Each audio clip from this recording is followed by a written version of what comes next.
Hey guys, how's it going? Welcome to Don't Argue podcast. Now that concludes Fremantle's season.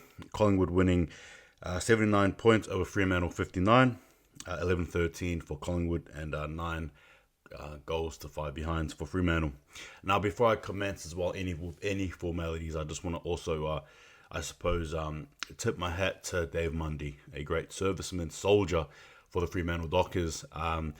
And although we understand that this campaign, particularly in the finals, was a do it for Mundy type of deal, ultimately, regardless of result, it doesn't take away from the extraordinary career that David Mundy has had. So I guess for myself and for many others, countless of others, not even just Fremantle fans, I guess the football, the AFL community, thank you again, David Mundy, for your contribution to not only Fremantle, but to our AFL football as well. And all the best in the next chapter.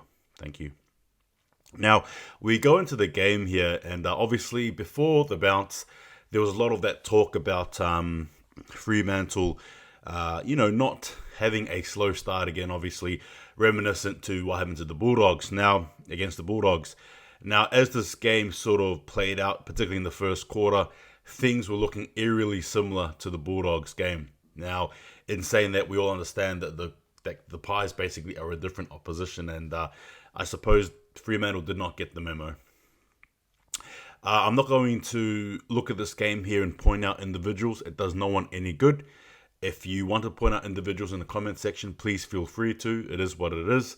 But I think for me, collectively, it's an effort that I suppose you can sort of magnify and look at as a whole and just say that everybody was not on their best game. And I think that's probably the best way to sum it up. Fremantle in the first quarter did well. We actually were able to get inside Collingwood's 50, but unfortunately it just was not translating into anything, right? And I think that was basically the story thus far. For Fremantle to actually have lost the game by 20 points, to be fair to you guys, is actually a bit of a, how do I say this? It looks a bit more sweeter, right, than what it could have been, what it was basically, right? Collingwood throughout the game were very dominant through the first, second, and third quarter in particular, where Fremantle, I suppose, sprung a bit of life in the fourth, but obviously, again, too little, too late. As the game sort of wore on as well, it was just pressure after pressure after pressure from the Collingwood Magpies, and ultimately Fremantle couldn't handle it, right? We pride ourselves on our defense. It's been one of the strong talking points of the season, and again, when push came to shove, the words of not having a slow start, so to speak, were, I suppose, dashed out the window when Fremantle got the lead early and led well. And for myself, as optimistic as I try to be as a Dockers fan, I sort of knew in my gut, to be fair with you guys, that by the first quarter it was done. I just had this feeling we couldn't bounce back. I didn't get the same feeling. There was just no... when Fremantle scored when Sonny Walters scored the first goal last week against the Dogs, there was just a certain lift.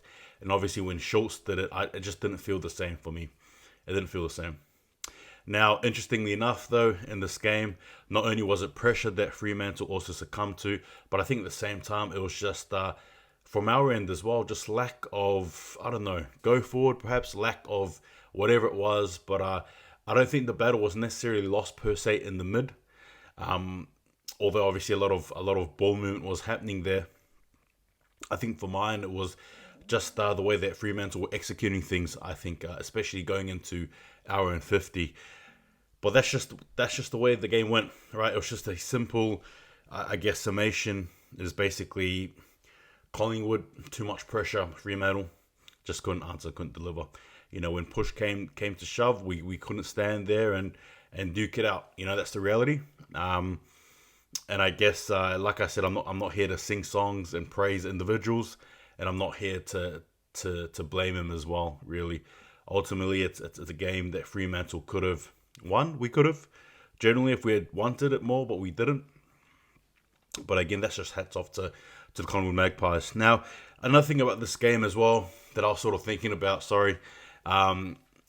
Ultimately, as painful as this was to watch, I did anyway. In the back of my mind, I was actually looking at this game and thinking that it was actually a good step for the boys, right? Particularly the younger players, the likes of Amos, Young, right? Chapman, Sarong, Brayshaw, the likes, right? All of them, all these players. The young ones in particular, this is good. Sometimes you need a bit of pain, right? To be part of that journey, you need to experience this thing here. And did it hurt that Fife wasn't playing? I don't know. I really don't know. I can't answer that for you. What I can say though is that every time it panned towards him, you were just sort of wishing that he didn't get as injured as much, right? And I think that's probably a fair assessment. As the camera sort of panned Longmuir, I'm not sure if it was because the room was hot or whatever it was, but you sort of saw a bit of teary-eyed Longmuir, and I think that's what I saw anyway. You may think differently, but I did. In saying that, it is what it is. I still remember the first game I went to this season, right?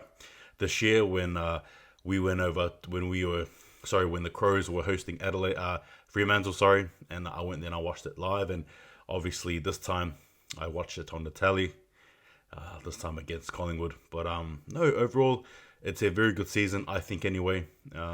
Sure, not the best way to finish things, really. It's not the best way.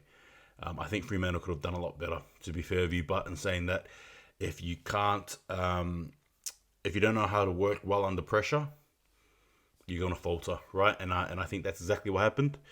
Collingwood, insane, ending Carlton's season, and then ending Fremantle season as well. I guess for mine, I'm just gonna back the Pies, and we'll see what happens. Obviously, hey, as Freers fans, I'm sure going to have our different teams we're going to sort of just be, I guess, cheering for, but I'll be sticking with the Pies. But look, in saying that, I think that's it. There's not much to take from this game. That ends the season campaign. Off-season will be very, very interesting. I'm sure Nat Fife will be involved in that some way or another, regardless, fitness or not. Luke Jackson may or may not, although I'll say, honestly, very clear, I don't want him in the team. Now, as to what Lob does, I'm not sure. Tabiner, right? Logue, Tucker, don't know. All I know, or even Peter Bell, I'm not sure what's happening with Bell. I'm hearing rumours he may be going to North Melbourne. I don't know. Anyway, that's for another time. But ultimately, thank you again, Fremantle, for this beautiful season. It's the best season I've been part of since following Fremantle Dockers in 2018. Ultimately as well, like I said, I want to wish David Mundy all the best genuinely for the future. And again, for all you Freo fans, thank you again for being part of this journey. There'll be more videos coming during the off-season, don't worry.